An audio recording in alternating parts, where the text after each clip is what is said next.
Thank you, Director. Good evening, everyone. Welcome to the regular board meeting of the Rainbow District School Board for Tuesday, January 26th. Want to welcome all our folks in the audience and folks that have joined us online this evening. And we'll start tonight's meeting with our land acknowledgement. The Rainbow District School Board would like to acknowledge that we are on the traditional and ancestral territory of the Anishinaabeg, including the Atikameksheng, Anishinaabeg, and the Wahnapitae Nations. We would like to acknowledge that we are situated within the Rainbow-Huron Treaty of 1850, and we want to recognize the inherent rights of the Anishinaabeg that maintain these lands from time immemorial. And we'll start tonight's meeting with a roll call. Director Bourchette, go ahead, please. Trustee Dabowski. Present. Trustee Farrell. Present. Trustee Gibson. Present. Trustee Cosmely. Present. Trustee McCauley. Present. Trustee Dewar. Trustee Hunda. Trustee Corbier-Addison. Present. Trustee Clement. Present. Student Trustee Sear. Present. And Student Trustee Gannett. Present. Thank you, Director. So before we start with the formal agenda tonight, I understand that we have a birthday. Is that correct?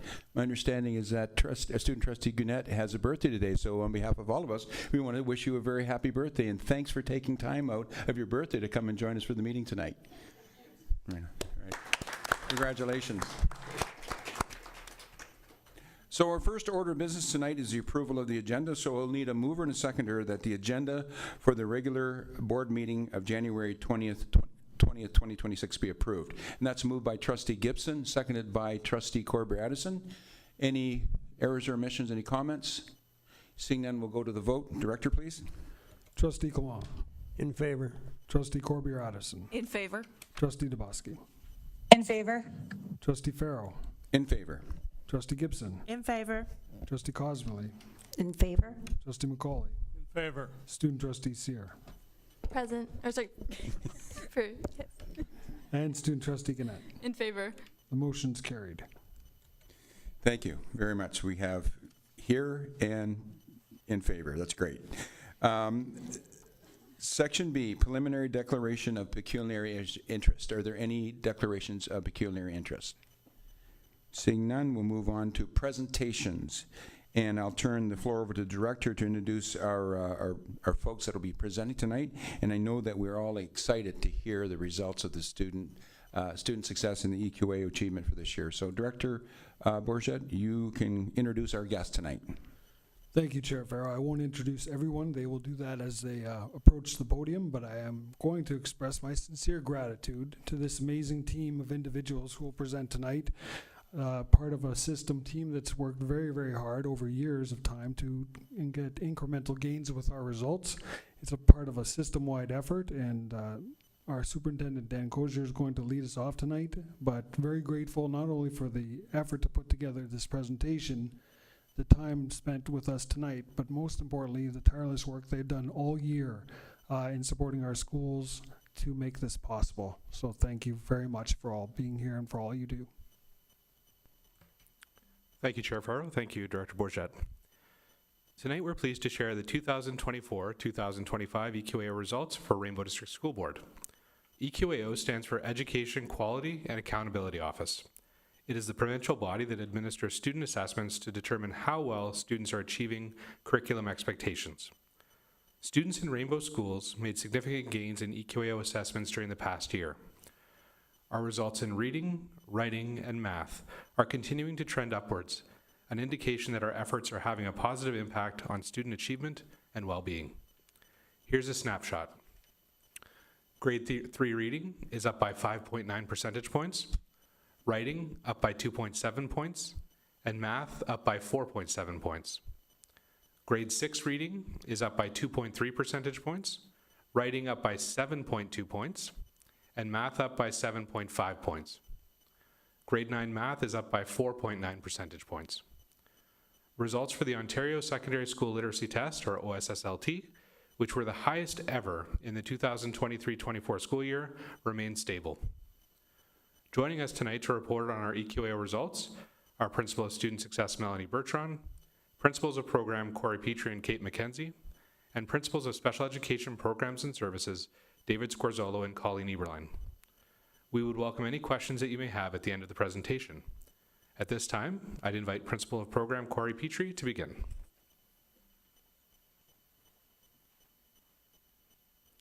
Thank you, Superintendent Kosher. In many of the slides this evening, we will look at graphs comparing trends over time as we seek continuous improvement. The Ministry of Education has set Level 3, 70% to 79%, as the provincial standard. The primary assessment is administered in grade 3, while the junior assessment is administered in grade 6. In all slides referring to primary and junior results, you will note that there is no data available for the 2014-2015. This is the year that no EQAO assessments took place in English public boards across the province as part of provincial job action at that time. Additionally, you will note that there is no data available for 2019-2020 and 2020-2021 as the assessments were paused during the pandemic. It should be noted that when EQAO assessments resumed during the 2021-2022 school year, there were significant changes to the format. The assessment is now fully electronic and is administered using an e-assessment platform. While students do have the option to respond to some questions using paper and pencil, many questions can only be answered electronically. Along with the change of format, the content is delivered differently. Not every student received the same question, as the test is adaptive based on student input. Depending on their response to a question, the following questions may be drawn from a different bank of questions. A number of tools are built into the e-assessment platform, including text-to-speech, a highlighting tool, and mindfulness activities to help students remain calm and focused. The results for the Rainbow District School Board appear in blue, and the results for the province appear in red. Overall, Rainbow District School Board has much to celebrate. We have the top results in all English language school boards, public or Catholic, in Northeastern Ontario, in primary reading, and primary and junior writing and math.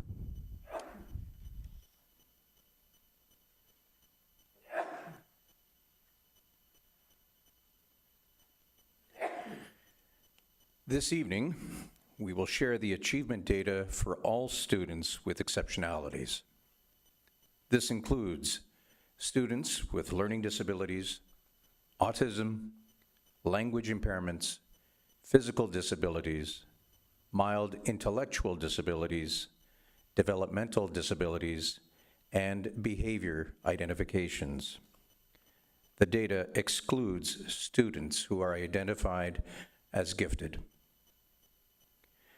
As shown on the slide, 46% of our students with exceptionalities in grade 3 achieved a level 3 or higher in reading.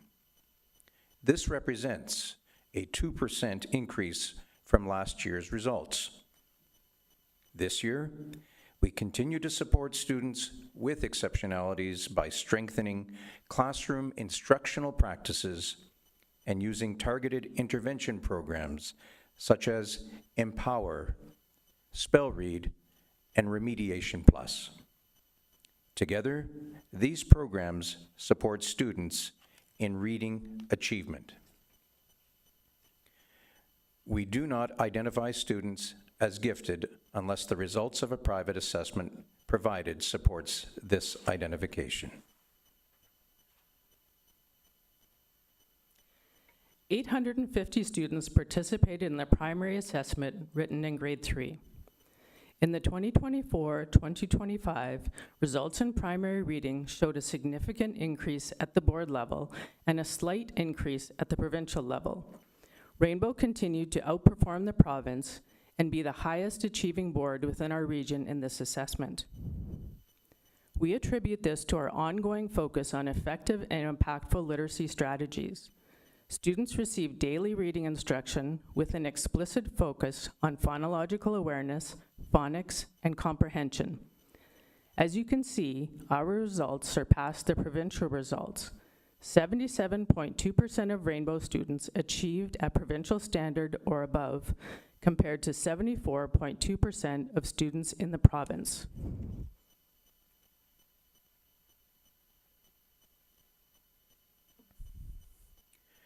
31% of our students with exceptionalities achieved level 3 or higher in writing. Writing has been identified as an area of focus, and we are responding with targeted, evidence-based strategies. These include increased opportunities for daily writing practice and effective use of assistive technology. Assistive technology makes written expression more accessible, supports student independence, and enables students to more accurately demonstrate their learning. Through continued use of effective instruction, efficient use of assistive technology, ongoing monitoring of student progress, and the implementation of responsive interventions, we are working hard to improve the writing outcomes for students with exceptionalities.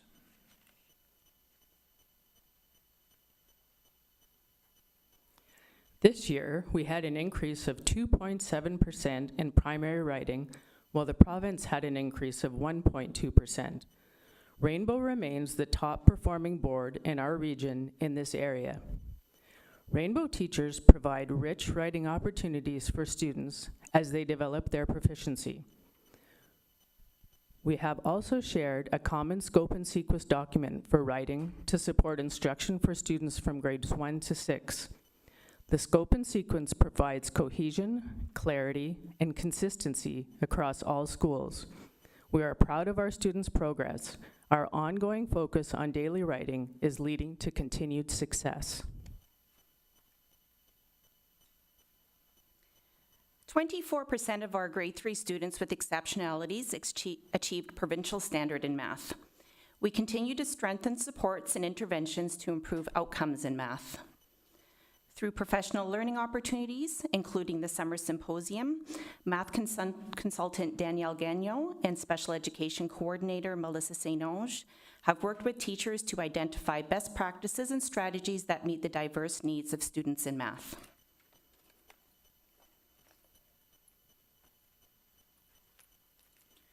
For 2024-2025, the number of students achieving at standard in math grew to 60.9%.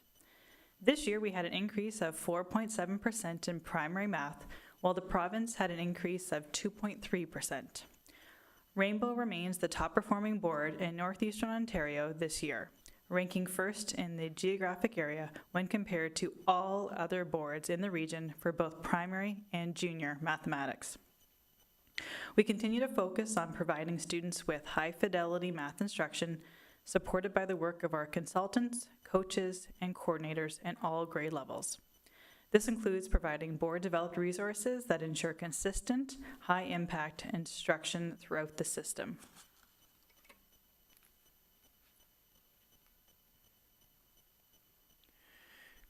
We are excited to share our grade 6 achievement in reading for our students with exceptionalities. This year, 65% of our students achieved a level 3 or higher, allowing us to once again outperform the provincial average. As we move through the school year, we remain committed to further improving these results through strong classroom instruction and targeted interventions. Interventions include Empower, Spell Read, and Remediation Plus, which continue to support students in building competence and confidence in their skills.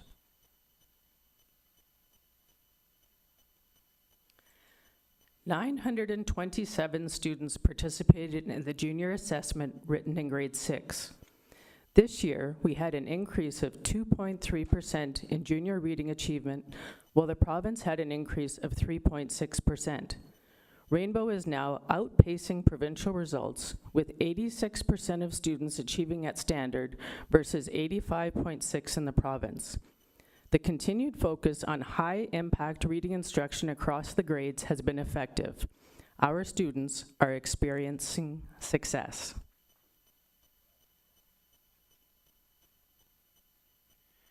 Our grade 6 students with exceptionalities achieved a 4% gain in writing, reaching 59% at level 3 or higher.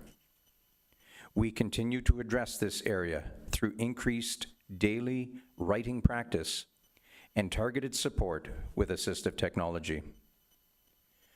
These tools help students gain independence, enhance communication, and provide opportunities to express their academic abilities more effectively. Taking a look at writing, this year we had a 7.2% increase in junior writing, while the province had an increase of 4.3%. Writing is a multi-layered, complex task that involves focus, development of ideas, and communicating those ideas in written form. We are proud of the growth that we've made in writing and continue to make writing a daily habit in our schools. To support this growth, a system team was established this past summer to update the writing scope and sequence for grades 1 to 6 and to create writing exemplars. These documents, along with the Guide to Effective Instruction and Literacy, were shared with all schools during the Professional Activity Day at the start of the year. We look forward to seeing the impact of these resources, along with ongoing support for writing from central staff, will have on student achievement.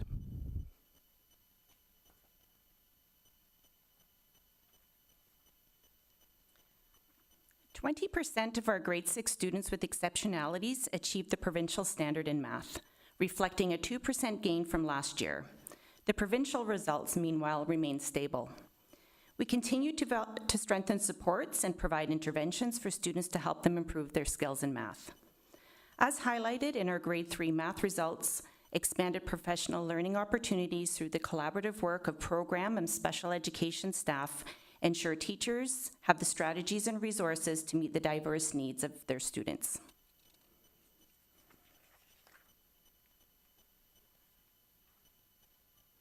For a third consecutive year, students in Rainbow Schools made gains in junior mathematics. This year, we had a 7.5 increase in our results, while the province had an increase of 1.2%.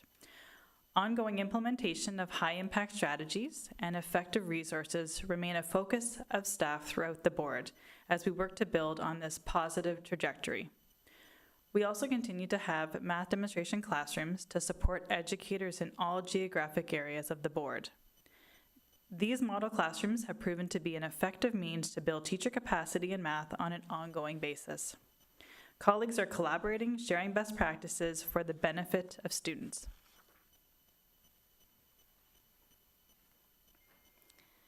Within the 955 students who fully participated in the grade 9 EQAO math assessment, 237, or 24.8% of students had exceptionalities. Our board achieved a 23% success rate, which is an increase of 1% from our results in the 2023-2024 school year. We continue to use diagnostic tools and grade 8 to 9 transition meetings to identify students who may need additional support in computation and number sense before moving into the grade 9 math course. We also support our students, including those with exceptionalities, throughout grade 7 and 8 by spiraling the math curriculum. Teachers introduce math concepts to students and reteach them throughout the year with consistent opportunities for students to practice and consolidate their learning. Spiraling enables us to create multiple opportunities to address misconceptions in math and develop fluency to foster achievement.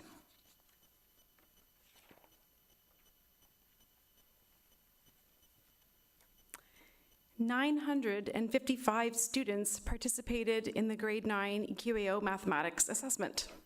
And last year, we had a 5% increase in students who met the provincial standard with a 50% success rate, while the province reported a percentage of 58, an increase of 4%. While we have made gains, there is more improvement to be made in our school board and across the province. We expect to achieve ongoing gains as schools refine school math action plans, which include best practices in numeracy instruction supported by our math coaches. Teachers identify gaps in knowledge through diagnostic assessments, allowing for very targeted supports in grades 7, 8, and 9. In addition, a summer writing team developed a more robust EQAO support document for teachers and students, complete with practice questions and accompanying strategies that can be used throughout the semester. This is the second year that intermediate teachers have had the opportunity to visit a demonstration classroom, and there they see high-yield strategies in action. Visits to the classroom are followed by consultant support in the participating teacher's homeschool, and this job-embedded professional learning continues to have an impact on student achievement.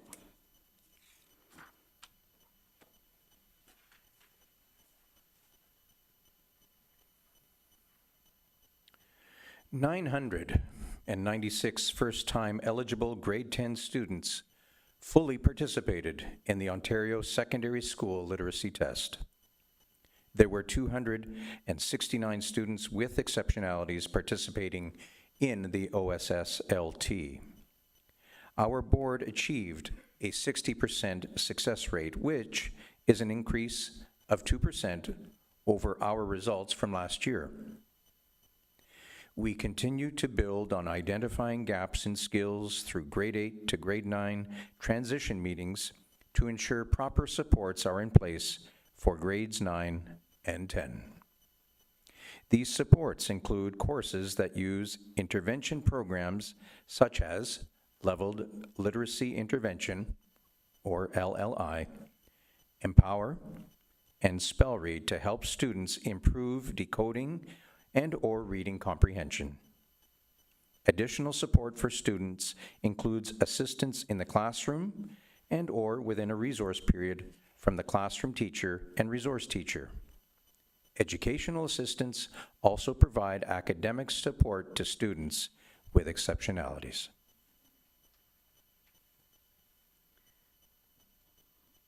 As you know, demonstrating proficiency in literacy through the successful completion of the Ontario Secondary School Literacy Test, or the course, the OSS-LC, is a graduation requirement.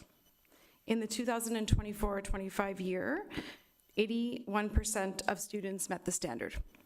We attribute this to a continued focus on writing across the curriculum, the diagnostic practice literacy test, and the measures that school literacy teams implement with the assistance of our coordinators and consultants. And I believe Superintendent McNamara is going to join the podium. There you go. Rainbow District School Board has much to celebrate with EQAO results for 2024-2025. The year-over-year percentage change in all but 2 assessments surpassed the provincial results, which marked improvement in mathematics. As Superintendent Kozar said at the beginning of this presentation, our results in reading, writing, and math are continuing to trend upwards, a confirmation that our efforts are having a positive impact on student achievement and well-being. We would like to thank our classroom teachers, program team, and school administrators for their intentional practice. Together, they remained focused on student achievement as they implemented effective instructional strategies. Of course, creating the conditions for continued gains happens in this boardroom and starts as soon as students enter kindergarten.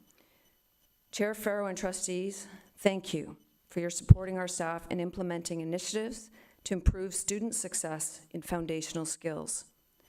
Building strong readers, writers, and mathematicians is essential for learning in all subject areas. We'd also like to acknowledge our students who continue to make us so proud. As you know, members of Executive Council spend a lot of time in schools. We see teaching and learning in action and can tell you that our students and our staff are very focused. Our EQAO results are a testament to their hard work. And we would like to thank parents and guardians for encouraging their children's reading, writing, and math skills at home. As a child's first teacher, parents and guardians are important role models and partners. As always, our assessment results are used to enhance student learning. We ask 2 important questions. How are we doing, and what can we do next to improve? We would be pleased to answer any questions that you may have. Thank you. Thank you, Superintendent McNamara, and I know that some of the trustees will have questions and comments, but I save mine to the end, but I'll open up the floor now to trustees with questions or comments. Trustee McCauley, go ahead, please. Yes, I'm extremely proud of the work that you have all done, that our teachers have done, that our principals have done, and that our students have done to bring us to this level. I am just so proud because we stand above the crowd, especially in a crowd that isn't always pleasant to those of us who are trying to achieve only the best for our students and our place around the table. And I just thank you from the bottom of my heart for all you do, because, you know, I have spent a lot of time around the schools. I have a very sweet girl that's a part of the team, and I just know how they feel and how we feel when we hear about it. So thank you, Chair. Thank you all. Thank you, Trustee McCauley. We're going to Trustee Clement, followed by Trustee Hunda. Thank you very much for all the work you do. We see the work you do, and we see the improvements every year. But your Minister of Education, Calandria, was on record saying that he was not happy at the provincial results. If he walks through the door, and I don't want to put you in a spot, but what would you say to this man? Would you actually like me to answer that? Thank you. It's okay if you plead the fifth on this one. Yeah. Probably best. Trustee Hunda. Thank you, Chair Farrell. First of all, I want to apologize for my tardiness, and I wish it could have been avoided. But second of all, I only got part of the presentation, but I'm looking out at so many faces that I know so well, and I know how hard you work. And primarily, as my colleague, Trustee McCauley said, I'm just so very thankful to each and every one of you, because it takes a team. And I'm proud of this board, because that is our utmost goal, is the success of our students.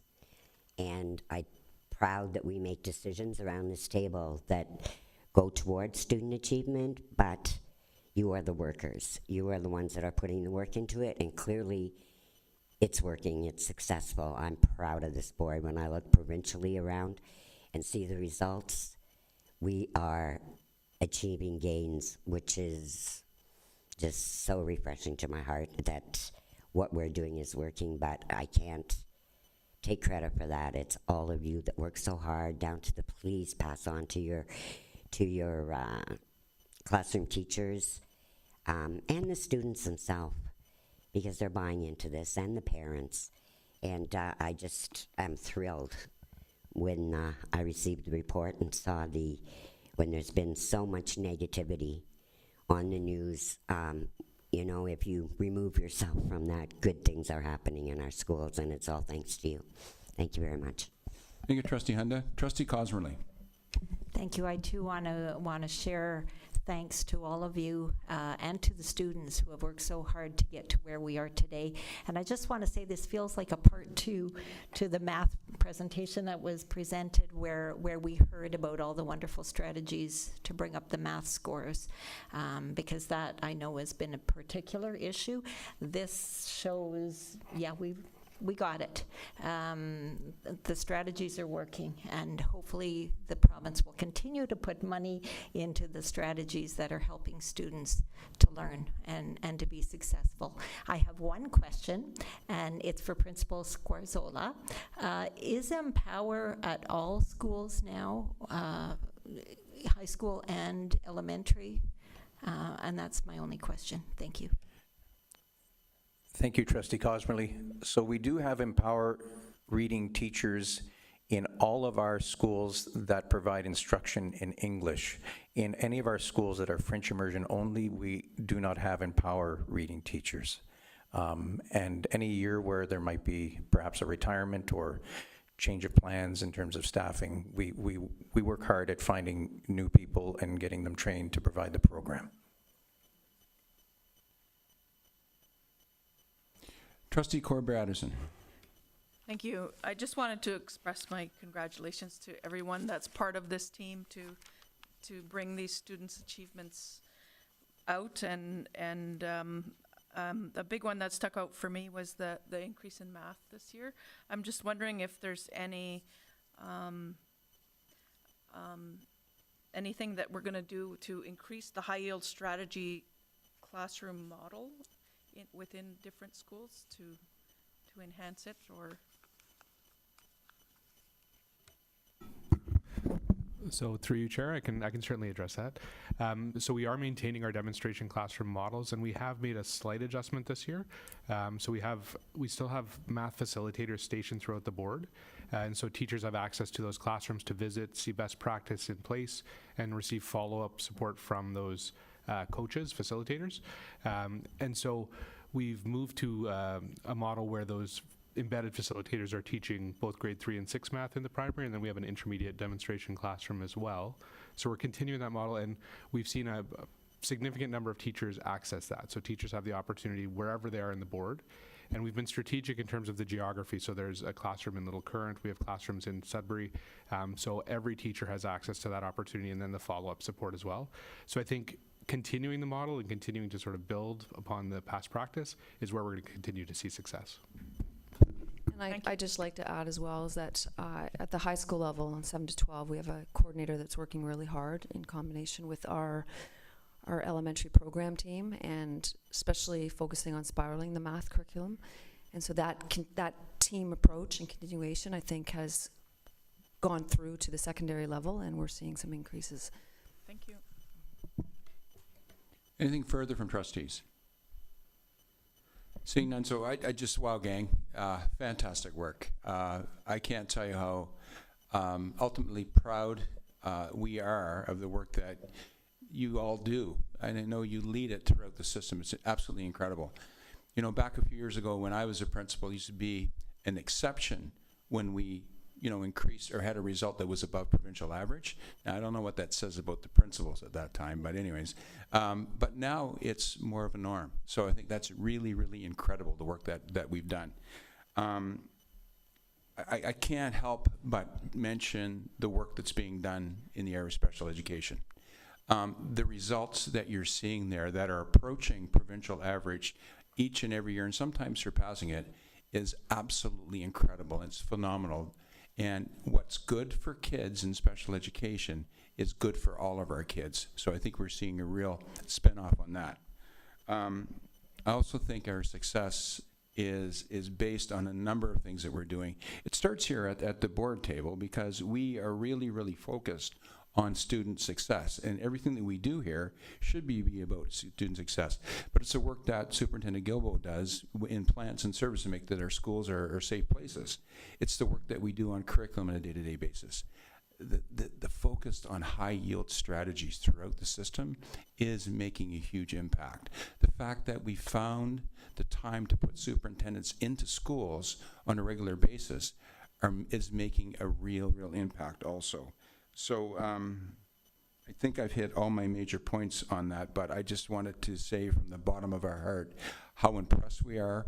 Thank you to each and every one of you, and thank you to all the hardworking teachers, educational consultants, and custodians throughout this board that may make us #1 in Northern Ontario. So very well done by all of you. Thank you so much.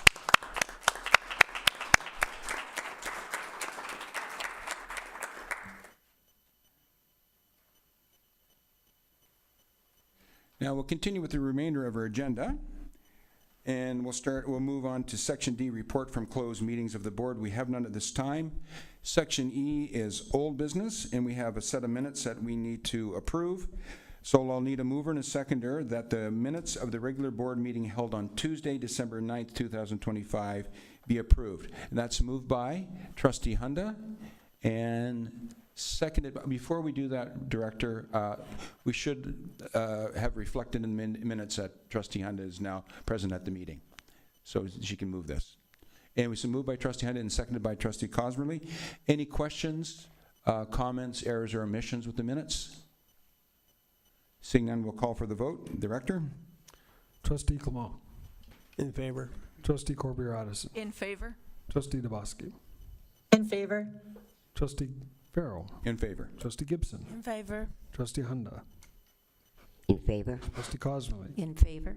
Trustee McCauley. In favor. Student Trustee Seer. In favor? And Student Trustee Gannett. In favor? The motion is carried. Thank you, Director. Reports and recommendation from Boards Committee. We have Accessibility Planning Committee on the agenda, and I'll turn the mic over to Superintendent Gilbo, and then we will entertain the motion after his presentation. Thank you, Chair. The Accessibility Planning Committee met on Monday, November 24th, and as we do annually, reviewed the multi-year accessibility plan that you will find in the package provided to you. The plan is intended to cover the period of January 2023 to December 2027 and succeeds the plan that was previously established in 2018. The plan outlines the objectives and commitments made by Rainbow District School Board to identify, remove, and prevent barriers affecting accessibility. Some notable changes include the updating of committee members and enrollment information, updating facility information, including the wheelchair accessibility and lockdown tracking reports that can be found in the appendices of the document, and language outlining the communication protocols of temporary disruptions to accessible elements of any of our facilities. We also had discussions regarding ongoing projects at both Manettville Public School and Lansdowne Public School, specifically about the availability of the accessibility capital funding provided by the ministry for this year. This funding, along with our typical annual allocations for SCI and renewal, will help us in completing these projects. Please note that this multi-year accessibility plan can be found on the board website and is available to the public. The committee will continue to meet at least once annually and provide updates to the plan as required, and I'm happy to address any questions. Questions for Superintendent Gilbo? Seeing none, we have a motion that we'll entertain, and I'll need a mover and a seconder that the board approve the multi-year accessibility plan 2023 to 2027 as recommended by the Accessibility Planning Committee. That's moved by Trustee Cosmerly and seconded by Trustee Corbier-Addison. And we'll go to the vote. Director, please. Trustee Clement. In favor. Trustee Corbier-Addison. In favor? Trustee DeBoski. In favor. Trustee Farrell. In favor. Trustee Gibson. In favor. Trustee Hunda. Trustee Cosmely. In favor? Trustee McCauley. In favor. Student Trustee Seer. In favor? Student Trustee Gannett. In favor? Motion is carried. Thank you, Director. New business, revised estimates for 2025, 2026. Trustee Gilbo, or sorry, Superintendent Gilbo. Not yet. Get my trouble. Thank you again, Chair. This evening, we are pleased to present you with our 2025-2026 revised estimates.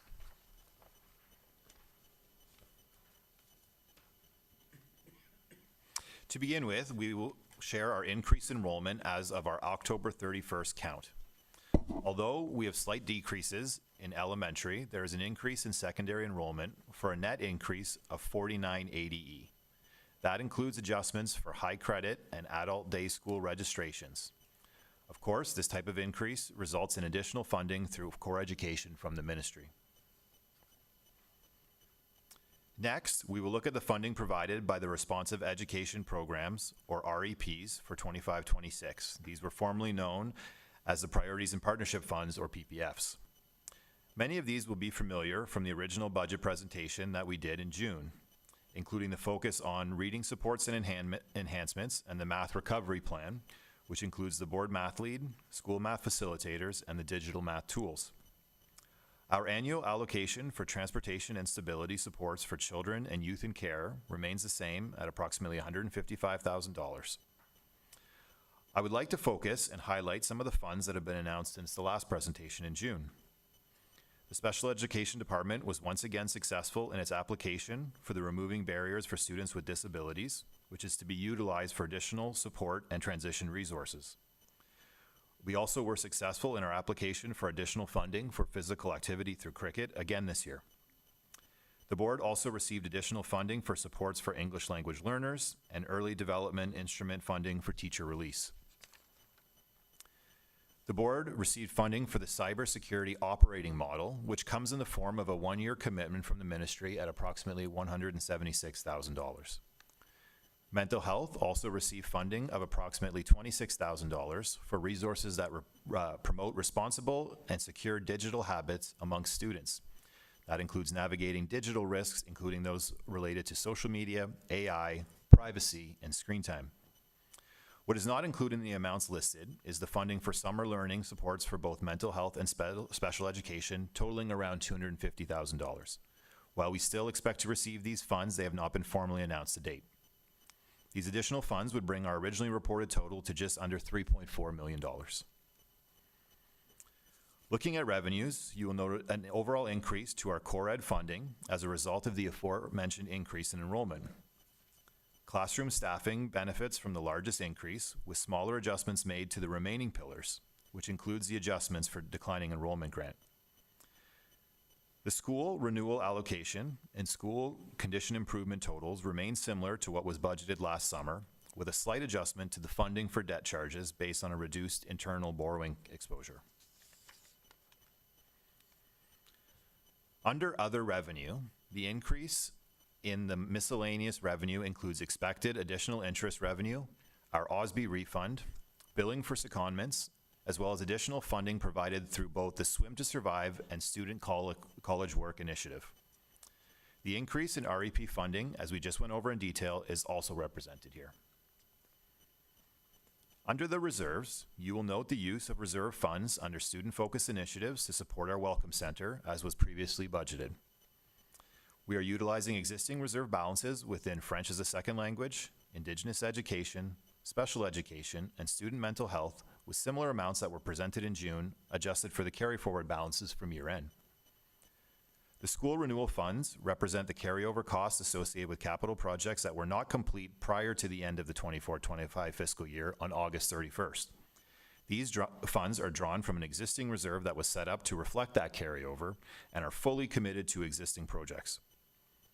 The approximate $776,000 increase to accumulated surplus represents our operating surplus for the year.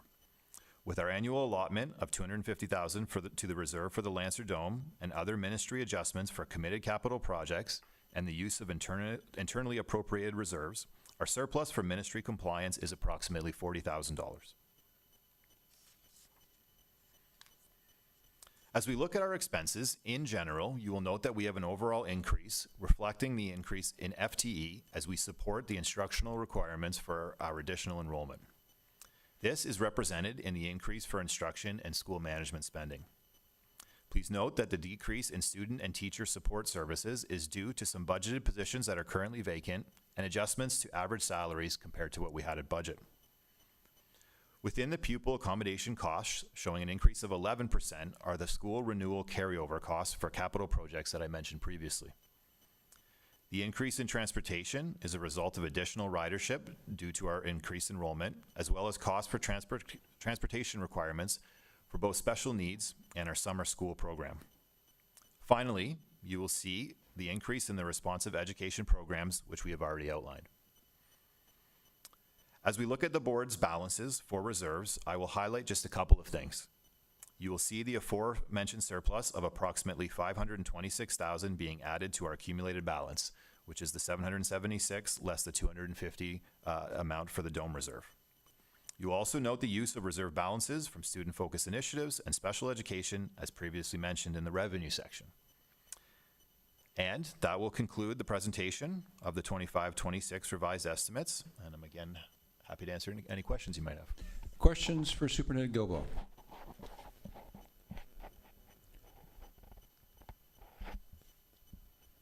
Seeing none, just wanted to make a comment, Adam, that this is a really good news story once again.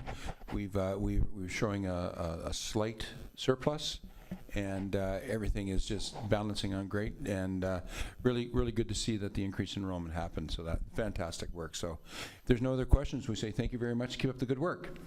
Perfect. Thank you.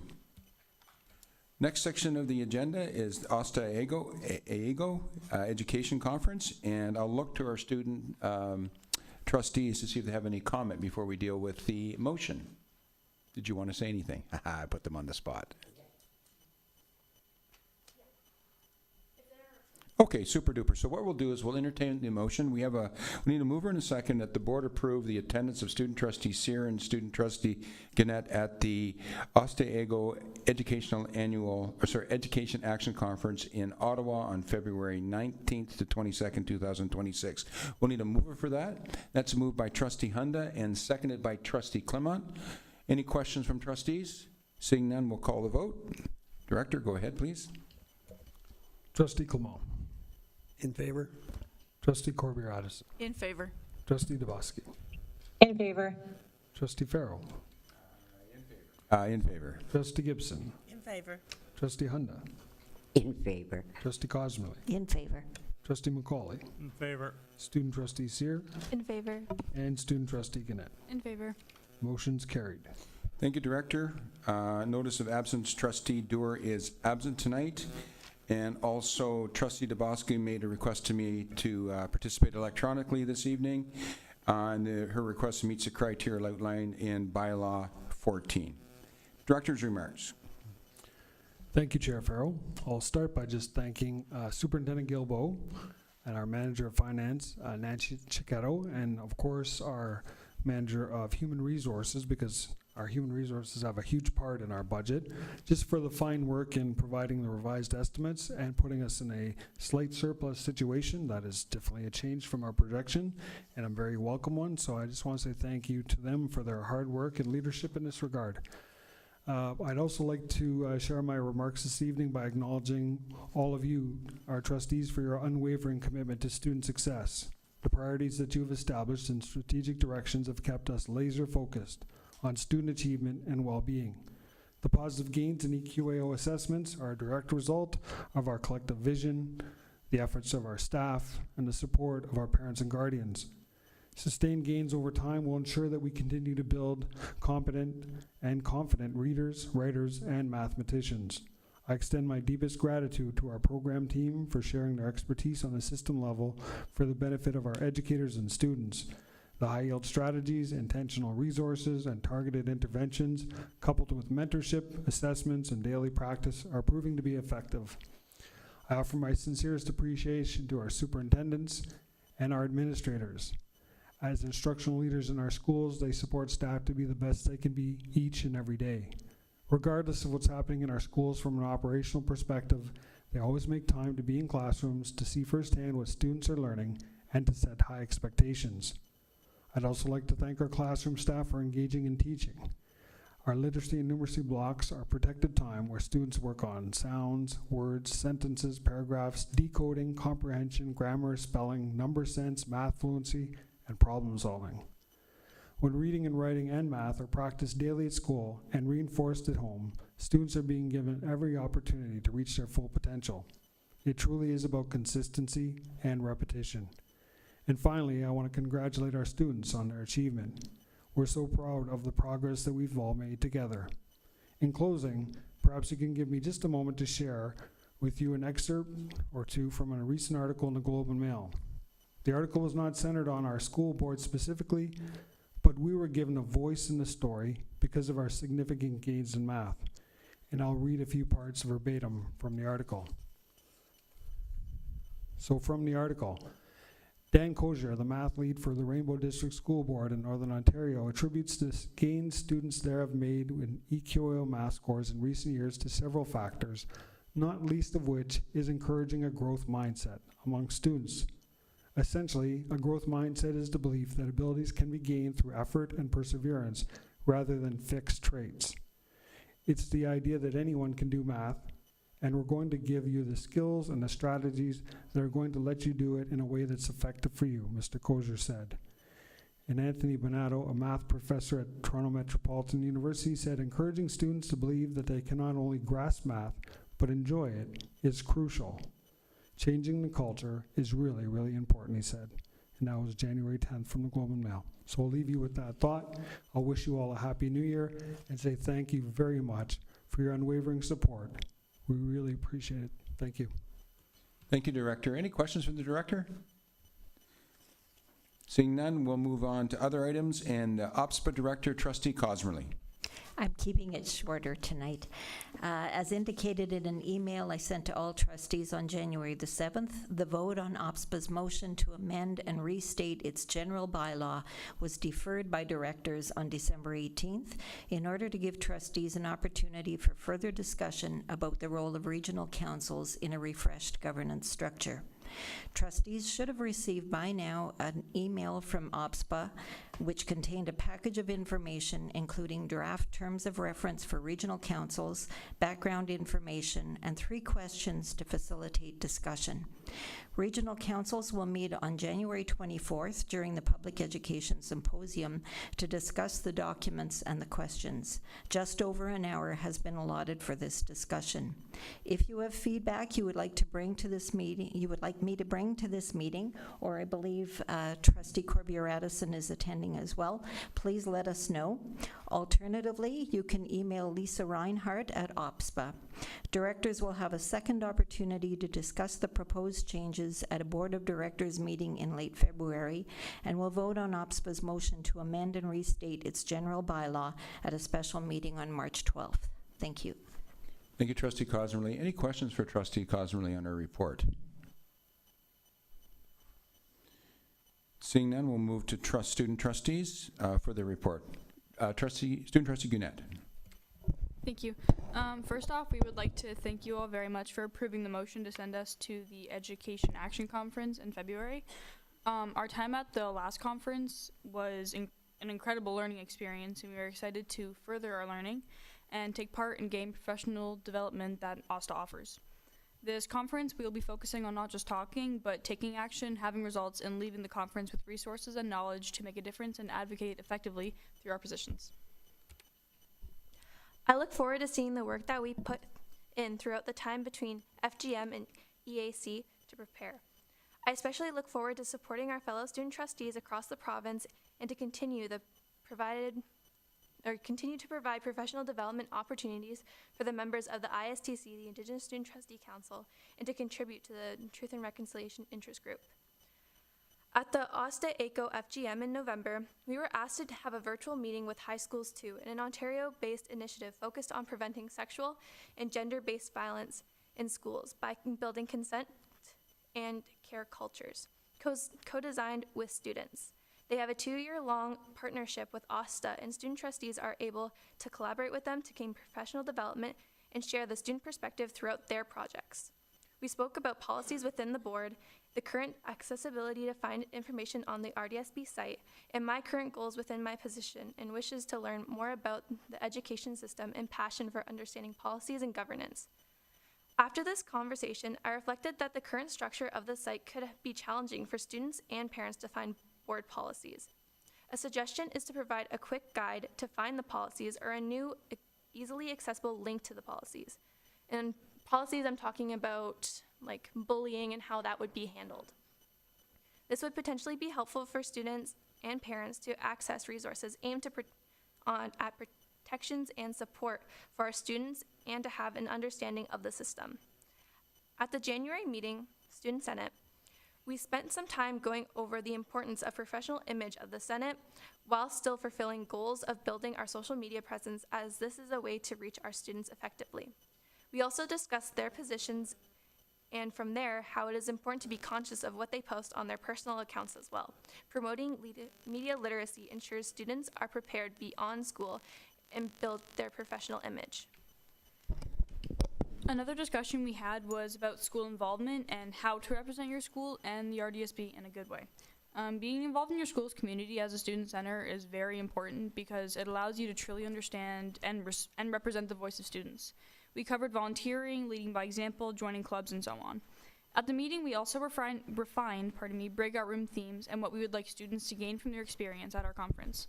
We established key points of discussion and some activities for the conference. We ended up going from 5 breakout room themes to 4, as we believed it would be crucial for students to continue their work from the breakout rooms and create action plans to show their thought process and develop a feasible, measurable plan. Our breakout rooms are now the following. Change making within communities, so identifying their communities, find what they want to change positively in a specific community in their own life and ways to do it. Making change within the environment, identify the problems within the environment, how to advocate for the land, how How can we currently lead our youth to make change? Who do these issues affect? Change making within yourself / your life. Characteristics of a good change maker, leader, leadership styles, learning and growing from past experiences to make change. Change making in schools. Student leadership, student senate, how can the board support you? School resources available to you. Sunjay Nath, a returning speaker, was confirmed as our keynote. We spoke about our theme, and his energy, experience, and thoughtfulness made this an easy decision, and we're excited to have him. After the January meeting, unfortunately, we lost a senator from Sudbury Secondary School, according to our Student Senate governance procedure stated in 9.2. This senator also held the position of vice chair, which is a position of our executive council, as this is a crucial position on the Senate, and especially with the conference coming up, we'll be holding a re-election at the next meeting. As for the Sudbury Secondary School senator position, it is in the process of being filled. And me and Daenerys were fortunate enough to have gone to the calendar meeting and brought forth the student perspective to the decision making. For example, how weekends during exams are extremely helpful for us. It was great to be a part of such a broad group of board staff and to hear everyone's perspective and input, and we are very appreciative to be given the space to contribute student input. Thank you. Thank you, student trustees. Any questions? So on behalf of all of us, we wish you good luck and a great conference in Ottawa, and we look forward to hearing about what you learned when you were there at the next meeting. So good luck and have fun. Okay, we move on now to trustee remarks. Trustee Cosmerly. Thank you. I have shared information with trustees through the chair about 2 motions that I plan to make tonight, actually right now. So the first motion, if I can proceed, is that Strategic Planning Committee be dissolved, and I'll be moving that. Okay, thank you. Thank you, Trustee Cosmerly. We'll, to start off with, the procedure is fine with the bylaws. It passes the 8.2 bylaws, so there's no issue with that. What we'll need is a mover and a seconder. So that's moved by Trustee Cosmerly, seconded by Trustee McCauley. Okay, all those in favor, please. Point of order? Wait. Yep. Sorry, comments. I'm so sorry. I was going quickly there. Comments and questions. We just got, I think, first of all, we need to get the motion on the floor. So we have the 2 movers and seconders. The motion is now on the floor. Now we can proceed to comments and debate.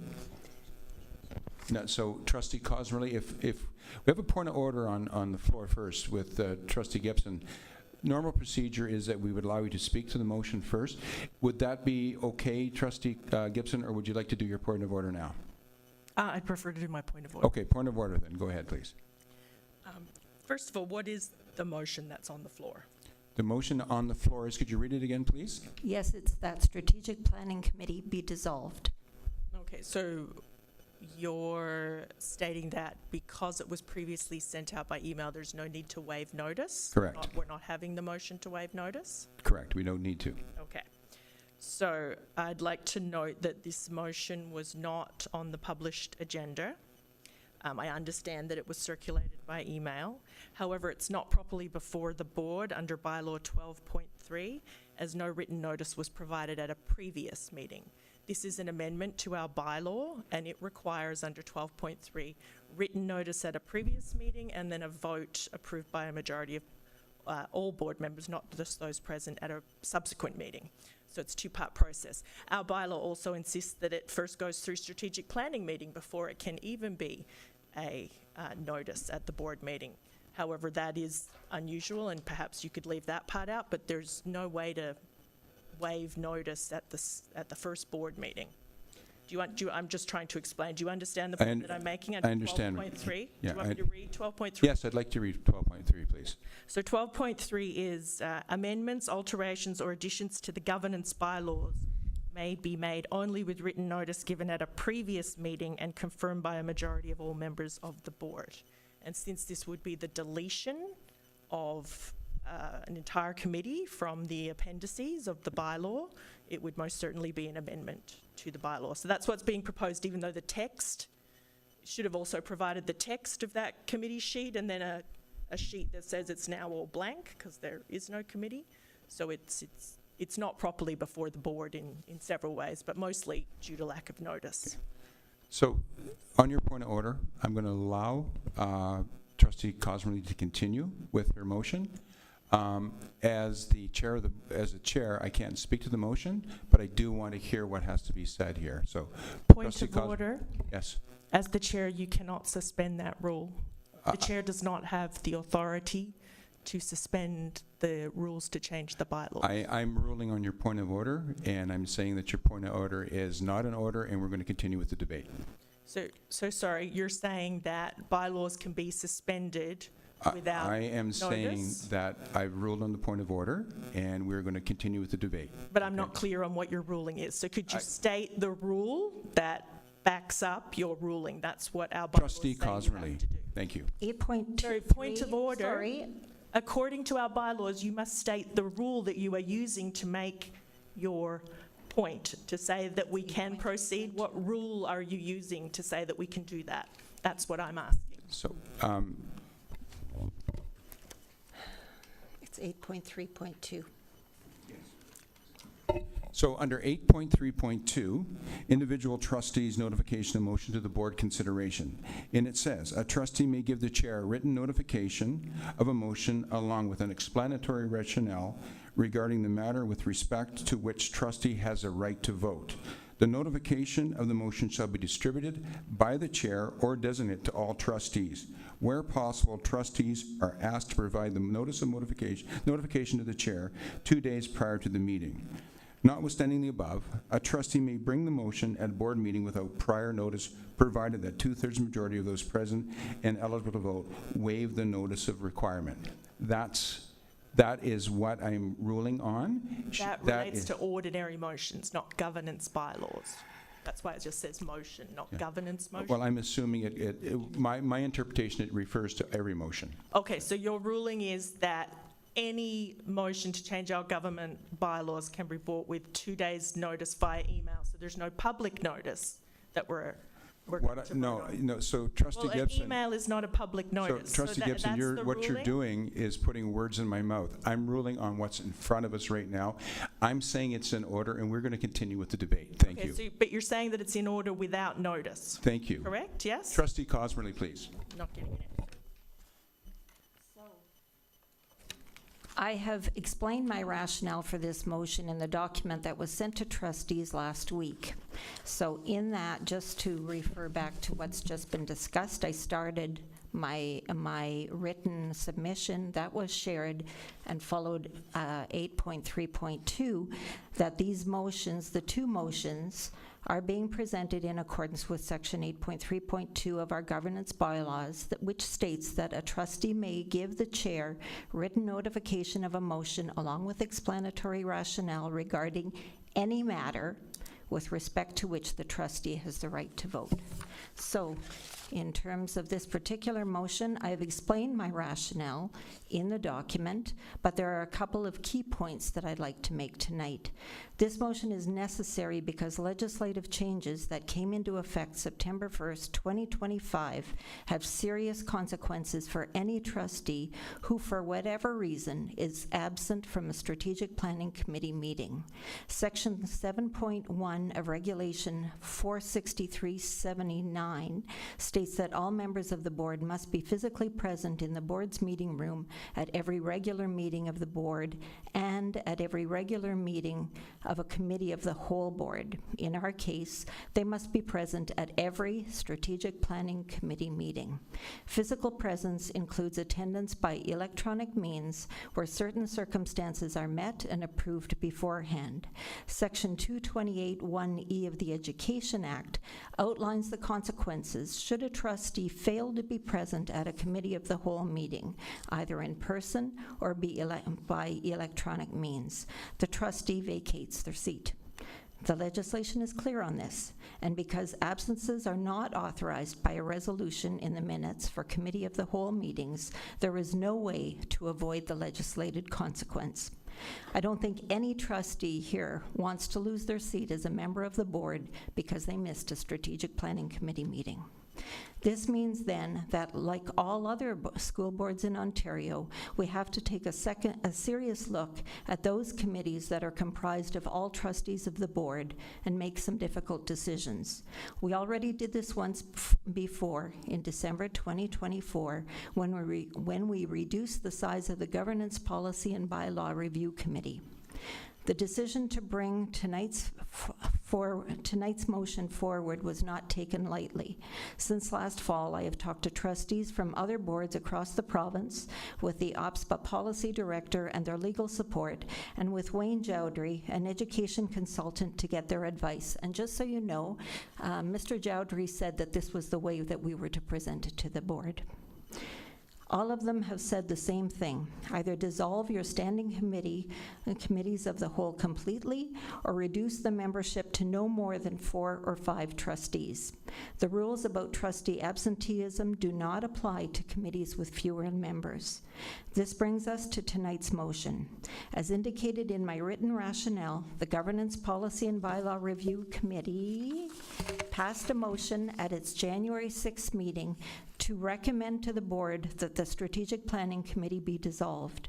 As an alternative to dissolution, the board could look at reducing the membership of Strategic Planning Committee to 4 or 5 trustees, but I believe that this would have a negative impact on that committee's integrity and purpose. I also believe that most of the committee's mandate is already handled elsewhere, either at regular board meetings or at the Governance Committee, so to me, reducing the size of Strategic Planning Committee does not make sense. Whatever we decide as a board, maintaining the status quo should not be an option. I therefore respectfully request that trustees approve the motion to dissolve Strategic Planning Committee. Thank you. Thank you, Trustee Cosmerly. Speaker in opposition. Any further questions or debate to the motion? Seeing none, we'll call the question. Director Bourget, please. Trustee Clement. In favor. Trustee Corbier-Addison. In favor. Trustee Dabowski. In favor. Trustee Farrell. In favor. Trustee Gibson. Opposed. Trustee Honda. In favor. Trustee Cosman. Trustee McCauley. In favor. Student Trustee Sear. Abstained. Student Trustee Gannett. In favor? Yeah, in favor. The motion is carried. Thank you. Is that carried by a 2/3 majority, Director? Yes. Thank you very much. Trustee Cosmerly, your second motion? So We'll need a mover and a seconder for that, please. So you're moving it? Do we have a Point of order, it's going to be the same thing. Just want to point out to you that 8.3.1, Notice of Motion for Public Notification, says notices of motion for governance are brought to the Strategic Planning Committee meeting, et cetera, et cetera. Then 8.3.2 is the individual trustee notification of motion for board considerations. There's 2 separate things, and one is for governance and one is for ordinary motions. But just so I'm clear, you're ruling we can use 8.3.2 for anything without any public notice, just via email. That's the ruling, correct? So Trustee Gibson, we are in extraordinary times here. You were a part of the meeting that I was a part of about the Governance Committee too. Yes. I just like a ruling. I just don't understand your previous ruling, so I'm making it again because it's pretty much exactly the same circumstance. It's going to be the same ruling. Rule. Thank you. So could you actually rule telling me what the rule you're using is? That's why I keep asking questions, because I don't understand your ruling. My ruling is that this motion that has been presented has followed 8.3.2, and the reason I am ruling in favor of this to be on the floor is because of that bylaw. That's it. What bylaw? I'm sorry. 8.3.2. Okay, so you're ruling that 8.3.2 applies to changes to governance. I'm ruling that 8.3.2 refers to this particular incident here now. I will not have you put words in my mouth that it's for everything. That's not the case. It's for this here right now. Okay, just point of clarification then. You don't consider this a governance bylaw amendment? I considered a motion that a trustee has brought to the floor following the procedures that we have. So will it take effect immediately? what we're going to do is we're going to get through the motion here right The now. previous once- motion that we just passed, will it take effect It will. immediately? Yes, it will. Okay, so it is a change to the governance bylaw. Thank you. Thank you. Trustee Cosmerly, please. The motion is that the Governance Policy and Bylaw Review Committee report directly to the board, and that notices of motion for governance be brought to the Governance Policy and Bylaw Review Committee for discussion and possible recommendation for inclusion on the board meeting agenda. So that's moved by Trustee Cosmerly. Seconder, please. Trustee Macaulay. So I We will can move to speak, debate, please. You I can will speak to it first. I have to second it. You just Yeah, did. you I did. just did. Oh, I gave you, okay. yeah, you just did. Thank you. Sorry. Sorry, yep, it's seconded by Trustee Macaulay, yeah. I recognize that this motion pertains to governance and that we have a bylaw, Governance Bylaw 8.3.1, which identifies that motions about governance are first to be brought to Strategic Planning Committee for discussion. However, given the discussion on the last motion, the fact that we no longer have a Strategic Planning Committee, it is now dissolved, and given that this motion challenges the process identified in our bylaw, I am bringing the motion directly to the board instead. As with my earlier motion, my rationale for this particular motion is explained in the document that was sent to trustees by the board chair last week. I will add, however, that the intent behind this motion is to better define the Governance Policy and Bylaw Review Committee as a committee of the board. First, by changing the reporting relationship so that the committee reports directly to the board instead of to a committee of the whole as it currently does, and which is contrary to our governance authority, Robert's Rules of Order, newly revised. And second, by replacing Strategic Planning Committee with a Governance Policy and Bylaw Review Committee for notices of motion for governance in Bylaw 8.3.1. So going forward, the notices of motion would continue to be on the in our bylaws. We would just be replacing who the notice of motion for governance goes to. As I indicated in my written rationale, the Governance Policy and Bylaw Review Committee passed a motion at its January meeting recommending to the board that the Governance Committee report directly to the board. Thank you. Thank you, Trustee Cosmerly. Any other comments? Speak to it. Trustee Hunda, please. Just a quick comment. First of all, I want to thank Judy, Trustee Cosmerly, for all the intense work that she has put into this. As our OPSPA rep, she has taken it upon herself to go above and beyond. And this is, by no question, a difficult position to be in. This is a rare position to be in. It's also a position that every board in Ontario is finding itself in at this moment. And this generally, in my opinion only, is driven by the ministry. And we're put in a very, very difficult position right now. And we are trying, and I have said this for 100 years, that policies, bylaws, governance, they're all living, breathing documents. We all think that we have everything covered, but we don't. Something comes down, usually through the ministry, but through other things, and we find, wow, none of us envisioned that. We need to make changes. I personally am struggling with getting rid of strategic planning. It's hard on an old guy like me.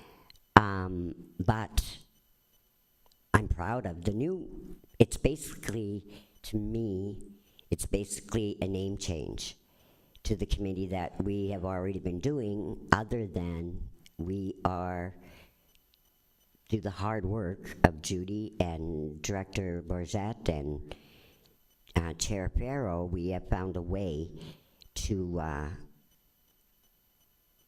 do what we're mandated to do, make the committee smaller so that I can get sick, so you can get sick, so, you know, something, it's ridiculous to be again threatened that we're going to lose our seats because we cannot make one meeting. So I want to congratulate all those concerned, particularly Judy, for the work that they've done. I've gone over it and over it myself, and this is the best way I think that we can handle this, and I will absolutely be supporting this. And yes, I also don't like stepping on governance, but sometimes things need to change. Sometimes they need to change quicker than things generally do, and this is one of them. Thank you. Thank you, Trustee Hyundai. Any further comments or questions on the motion? Seeing none, we'll call the vote. Director Bourget, please. Trustee Clement. In favor. Trustee Corbier-Addison. In favor. Trustee Dabowski. In favor. Trustee Farrell. In favor. Trustee Gibson. Abstain. Trustee Hunda. In favor. Trustee Cosmilly. In favor. Trustee McCauley. In favor. Student Trustee Seer. Abstained. Student Trustee Gannett. In favor. The motion is carried. Thank you, Director. Thank you, Director. Are there any further trustee remarks tonight? Trustee Hunda. Sorry, I know we're getting long, and I'm anxious to get out too, but I just want to wish all our students going into exams much success. I know it's a stressful time of year. It's, in my opinion, horrible outside, but I do know that you're coming off of start of the year and then the busyness and so on of the holidays, and here we are. But I wish you all the luck. I thank you for the hard work that you've put in so far, and I wish you all a lot of success, and to our teachers, a very stressful time for you too. And I hope that everyone has a good end of the semester and looks forward to the next one. Thank you. Thank you, Trustee Hunda. Any further comments in line? Thank you very much, and we'll move on to Chair's remarks. Just a couple of things before I started. I did want to make a comment on the Governance Policy Committee meeting that we had on January 6th. It was the will of that committee that we move forward with the motions that were presented tonight. I mean, these are difficult times, as we all know, and the goalposts and the rules change almost on a daily basis. But I think most trustees are excited about the revision that we've done here. It puts us on the right track of some of those things that we really wanted to be doing in the long run. And for me, it's about regular and consistent review of our bylaws and governance policies, which we really haven't done a good job with over the last few years. And finally, we can put together that calendar to review all those policies and bylaws that we needed to do over the last few years. I'd also like to begin my remarks tonight by welcoming our new superintendent. Superintendent Danielle Williamson is her first board meeting tonight, and is her new role. So congratulations, Danielle, on behalf of all of us. We are really proud to have you here at the table. Thank you. And I remember the first day that I met you as a young vice principal, and I knew at one day that you would be a superintendent of school, so congratulations. I also want to start off tonight's remarks by sending out our heartfelt congratulations to Princess Anne's vice principal, Sandy McEwen, whose team won the Northern Ontario Men's Curling Championship and will be representing Northern Ontario, and Sandy as a skip of Team Northern Ontario at the Montana Briar in St. John, Newfoundland from February 27th to March 8th, 2026. Now, I worked with Sandy for many years, and I know how hard he has personally worked towards this goal, and I want to send along my personal congratulations and tell Sandy and his team how proud we are of his achievement of this remarkable goal, and that we'll be watching and cheering him loudly when he's at the Briar, and we'll be watching every game with bated breath on TSN. And I know his father, who has recently passed away, would be extremely, extremely proud of Sandy. So on behalf of the Board of Trustees, I'd also like to extend a sincere thank you to those families who visited Rainbow Elementary Schools from our kindergarten information nights last week. If you're unable to attend and have a child starting school, you can register by contacting your area Rainbow School. And last week, kindergarten students from McLeod Public School received a private curling lesson. We have a curling theme tonight, can you tell? From two-time world champion Tracy Fleury. Tracy is an alumnus of the school and has been busy preparing to represent Team Canada at the Milano Cortina 2026 Winter Olympics in Italy next month. And we extend our best wishes to Tracy and Team Holman, and we're hoping sincerely that they bring home the gold medal again this year. Secondary school information nights will continue this coming week, including Manitoulin Secondary School on Wednesday, February the 11th at 7 p.m., and Espanola High School on Thursday, February 12th at 6 p.m. For the information nights that have already taken place, there is still time to register. Visit the board website to learn more. And the Environmental Education Committee has challenged Rainbow Schools to kick off the new year with an e-waste cleanup drive. Personal electronics have a large environmental impact. Over the last decade, there have been a substantial increase in ownership of personal electronics, and the lifespan of our devices are becoming increasingly shorter. Next month, schools will be challenged to reduce their electricity consumption. And the next Parent Involvement Committee will take place on Tuesday, January 27th at 7 p.m. There will be a panel presentation on attendance and lates and what can be done at home. Parents and guardians are welcome to attend in person at the Center of Education or online, and the agenda is posted on the board website. And some 39 elementary students from grade 4 to 6 from Rainbow Schools will test their technical skills during Science North's first annual Robot Builder Showdown on Monday, February 9th.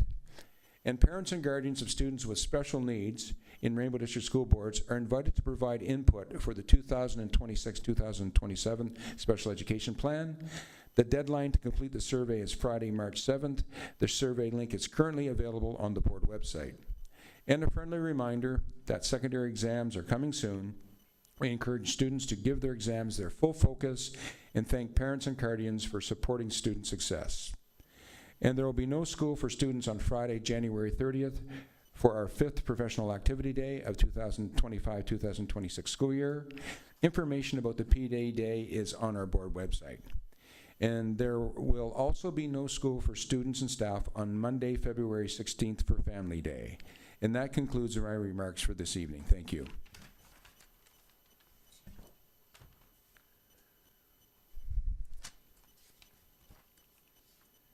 Section G is information and proposals. Included in your package tonight is reports from officials and staff. So we have the official minutes of the Special Education Advisory Committee from November 5th included. We also have a tender request for proposals to 2026 FACO1 for dedicated courier services, and there are no staff communications. Further meetings, Parent Involvement Committee will meet January 27th, 2026 at 7 p.m. The Student Senate will meet on February 2nd at 5:30.